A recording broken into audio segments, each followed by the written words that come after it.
ఇప్పటికైనా భవిష్యత్తుకైనా సరే, ఈ తరం కాకపోయినా వచ్చే తరానికైనా సరే ప్రపంచంలో ఒక అగ్ర రాజ్యాలకు, ఎందుకంటే బాగా పనిచేసే వాళ్ళం ఉన్నాం, ఆలోచించే శక్తి ఉంది, కానీ సరైన అవకాశాలు సరైన విధంగా అందరికీ రావటం లేదనేది అభిప్రాయం, నాకున్న అభిప్రాయం అన్నమాట.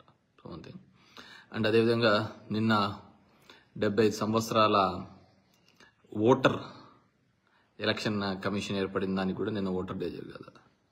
సో నేను ఇంతకుముందు చెప్పిన విధంగానే వ్యవస్థ నాకే ఒక బూత్గా తయారవుతున్న దాంట్లో ఎలక్షన్ కమిషన్ అనేది కూడా అంతే బూత్గా తయారైంది. ఎప్పుడో టిఎన్ శేషన్ గారు ఉన్నప్పుడు చూసినట్టున్నాం. ఒక ఎలక్షన్ కమిషన్కి ఒక పేరు తెచ్చినది, ఒక ఎలక్షన్ కమిషన్కి ఇన్ని పవర్స్ ఉంటాయా అని చెప్పేసి అని. లేకుంటే అంతకుముందు వరకు రిగ్గింగ్లు ఆ ఊర్లో అవి చేసుకుంటూనే కాలం గడుపుతున్న సమయం తర్వాతనే కదా ఒక ప్రాపర్గా వచ్చినది. కానీ ఆ రోజు రిగ్గింగ్ అనేది పేపర్ బ్యాలెట్ల మీద చేస్తూ ఉండేవాళ్ళు. ఈరోజు ఆ రిగ్గింగ్ అనేది ఈవీఎంస్ మీద ఎవరికి ఎట్లా కావాలో అలా జరుగుతుందనేది I still believe in that. నేను పూర్తిగా దాని మీద విశ్వసిస్తాను, ఈవీఎంస్ మీద. ఎందుకంటే పెద్ద పెద్ద టెక్నికల్గా సౌండ్ ఉన్న కంట్రీస్లలో లేనిది మన దేశంలో. అండ్ అలాంటి వాళ్ళు కూడా చెప్తున్నది, ఇలాన్ మస్క్ కావచ్చు, మిగతా వాళ్ళు కానీ చెప్తున్నది, ఈవీఎం కెన్ బి ట్యాంపర్డ్, ఏది ఎనీథింగ్ కెన్ బి కాంప్రమైజ్డ్. నీ ఫోన్ అవుతోంది, అన్నీ కూడా కాంప్రమైజ్ అయ్యే సందర్భంలో మనం ఉన్నాం అన్నమాట. సో ఎలక్షనే నేను అనుకున్న ఈ భారతదేశంలో ఇప్పుడున్న దాంట్లో నేను గెలిచినా ఓడినా ఇంకోటైనా కానీ ఈవీఎంల మీద జరిగేంత వరకు అది ఒక బూత్గానే నేను అనుకోవాలా. అండ్ ఒకవేళ అది లేకపోయినా కానీ ప్రజల యొక్క ఆలోచన విధానాన్ని, ప్రజల యొక్క అవసరాలను మనం ఏదో ఒక హామీలు ఇస్తూ తర్వాత మనల్ని అడిగేవాడు ఉండలే అని చెప్పేసి దాన్ని విస్మరిస్తూ ప్రజలు మోసపోయేంత కాలం కూడా పార్టీల మనుగడ ఉంటుంది. పేదవాడిలాగా ఉంటాడు, డబ్బున్నోడు డబ్బుగా ఎదిగిపోతుంటాడు. ఇప్పుడు చూడండి, మనకు ఒక రైతుకు గిట్టుబాటు ధర లేకుంటే ఎంతమంది వచ్చి అడుగుతూ ఉంటారు. అదే సినిమా టికెట్లు ఆ ప్రొడ్యూసర్కు, ఆ హీరోకు నష్టం వస్తూ ఉంటే మొత్తం ఫ్యాన్స్ అంతా గగ్గిలో కొట్టుకుంటా ఉంటాం. అదే ఫ్యాను వాళ్ళ ఇంట్లో పండించిన పంటకు గిట్టుబాటు ధర లేకుంటే అది లేదనమాట. దీని మీదే మనం పడుతూ ఉంటాం అనమాట. So this is how the beauty of democracy. So ఆ విధంగా ఉంది, మనం ఆ విధంగానే భరిస్తున్నాం, బతుకుతున్నాం. అదే నా విషయంలో కాదు, నేను గవర్నమెంట్లో ఉన్నప్పుడు కూడా చెప్పిన వాడిని. సో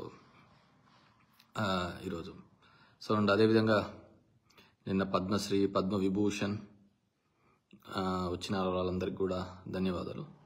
దీంట్లో నాకు అన్నిటికంటే ఏంటంటే మందకృష్ణ మాదిగకు వచ్చిందానికి, బికాజ్ ఆ అసమానతలు ఉన్న రోజులలో, ఆ విధంగా ఉన్న కాలంలో కూడా ఏ రోజైతే దూరంగా పెడుతున్న ఆ సందర్భాల్లో తన ఇంటి పేరుగా మార్చుకొని, మందకృష్ణ మాదిగా అని మార్చుకొని దాన్ని క్యారీ చేస్తూ వచ్చినాడు. 30 years క్యారీ చేస్తున్నాడు. ఇట్స్ నాట్ దట్ ఈజీ, ఎందుకంటే ఆ రోజున్న సందర్భం అలాంటిది. I really appreciate. నాకు పెద్దగా పరిచయం లేకపోయినప్పటికీ కూడా నేను అనుకునేవాడిని. సో హీ క్యారీడ్, ఆ విధంగా క్యారీ చేసుకుని వచ్చినాడు. ఇప్పుడు సరే, సుప్రీంకోర్టు డెసిషన్ అది పొలిటికల్గా ఏ విధంగా ఉంది ఏంది అనేది తర్వాత విషయం, కానీ స్టిల్ ఐ బిలీవ్ దట్ అనమాట. అండ్ రెండోది, అండ్ ఎలక్ట్రోల్స్ గురించి చెప్పాను. రిగ్గింగ్ ఆ రోజు పేపర్ బ్యాలెట్ల మీద జరుగుతుంటే ఇప్పుడు ఇవి. సో నేనేం జరగలేదని కదా, నేను కూడా ఎప్పుడు చెప్పేవాడిని. మా నాన్న వాళ్ళు కూడా 94లో రిగ్గింగ్ చేసినారు, అప్పుడు ఓడిపోయినారు. తర్వాత 99లో కూడా చేశారు, గెలిచారని కూడా నేను చెప్పిన సందర్భాలు ఉన్నాయి. సో దాంట్లో మనం దాచిపెట్టుకునేది ఏంది లేదు. సో చాలామంది కూడా అదే విధంగా చేసి గెలిచిన వాళ్ళే అనమాట. అదేవిధంగా ఇంతకుముందు కూడా చెప్తుంటే దేశంలో జీఎస్టీ రూపంలో వసూలు అవుతున్న డబ్బులలో చాలా మటుకు కూడా ఏదో ఒక 100 కంపెనీలకు డబ్బులన్నీ పోతున్న సందర్భమే చూసామే తప్ప ఎక్కడే కానీ ఇది చేసిన సందర్భం చూడలేదు. పేదవాళ్లకు కానీ రైతులకు కానీ మంచి జరుగుతున్న సందర్భం కానీ చూడలేదు. And coming to the Vijayasai Reddy గారి అంశానికి వస్తే, డెఫినెట్గా ఆయన జగన్ రెడ్డి గారికి, వైఎస్ఆర్ కాంగ్రెస్ పార్టీకి మొదటి నుంచి కూడా ఉన్నప్పుడు విధేయులు. కానీ మాకు తెలిసినది ఎంతవరకు వైఎస్ఆర్ కాంగ్రెస్ పార్టీ వచ్చిన తర్వాత, ఆయన జైల్లో పెట్టిన తర్వాత, జగన్మోహన్ రెడ్డితో ఉన్న తర్వాత ఒక నమ్మకమైన వ్యక్తిగానే అతన్ని సేల్ కావడం జరిగింది. అదేవిధంగా రాజ్యసభ ఇవ్వడము, ఢిల్లీలో కూడా ఆయన ఉండడము, ఢిల్లీకి జగన్మోహన్ రెడ్డి గారి అఫైర్స్ చూడడం జరిగింది. కానీ గవర్నమెంట్ వచ్చిన తర్వాత వైజాగ్, ఉత్తరాంధ్రకు ఆయన ఇన్ఛార్జ్గా ఉండడం, సమ్ నెగిటివ్ పార్ట్స్ కూడా ఉన్నాయి. సో వాట్ ఎవర్ మేబీ, ఆయన ఇప్పటివరకు ఏం మాట్లాడలేదు దాని గురించి. కానీ డిఫరెంట్గా మాట్లాడుతున్నారు. మన వాళ్ళ అల్లుడు దాని మీద కాకినాడ సెజ్కి సంబంధించినది ఉన్నాయని, ఇంకా కొన్ని ఉన్నాయని. డెఫినెట్గా ఇప్పుడు ఉండేదన్నీ కూడా ఇవే కదా, ఒక ఈడీతోనే సిబిఐ, ఈడీ ఈ వ్యవస్థలే కదా ఎవరినైనా కానీ ఎనీ గవర్నమెంట్ని కూడా బెండ్ చేస్తున్నాయి ముఖ్యమంత్రులు. దాంట్లో విజయసాయి రెడ్డి పెద్ద అతీతుడు కాదని నేను అనుకుంటున్నాను. సో ఆయన లేదు అనుకున్నా కానీ దీనికోసమే ఉన్నాడనేది ప్రతి ఒక్కరికి తెలిసిన విషయం. లేకుంటే దెర్ ఇస్ నో ఇష్యూ. ఏం రాజకీయం చేయలేని పరిస్థితి, ఇప్పుడు చెప్పలేని పరిస్థితి అంటే ఆయనకేముంది. So is very much comfortable. So చాలా చెప్తున్నారు, కానీ మనకు తెలియక సరే వ్యవసాయం చేసుకోవడానికి వెళ్తున్న అతని వ్యక్తికి మనం ఎందుకు మళ్ళీ మాట్లాడాలి. సో చూద్దాం, మళ్ళీ ఆయన మాట్లాడితే ఆయన గురించి మాట్లాడను. అండ్ కమింగ్ టు నేను యాక్చువల్గా ఈ వీడియో పెట్టడానికి 3 రోజులు 4 రోజుల ముందే మా బత్తలపల్లిలో నియోజకవర్గంలో ఉన్న ఒక వ్యక్తి పిల్లోడు మన నారాయణ కాలేజీలో సూసైడ్ చేసుకోవడం, చనిపోవడం జరిగింది. ఒక రైతు కుటుంబం సంబంధించి 3,40,000 ఫీజు ఆ పిల్లోడు 1,50,000 దాకా కట్టడం జరిగింది. ఇంకా కొద్దిగా కట్టవలసిన ఉన్న పరిస్థితి. కానీ కట్టలేని పరిస్థితులలో ఆయన మీద బలవంతమని.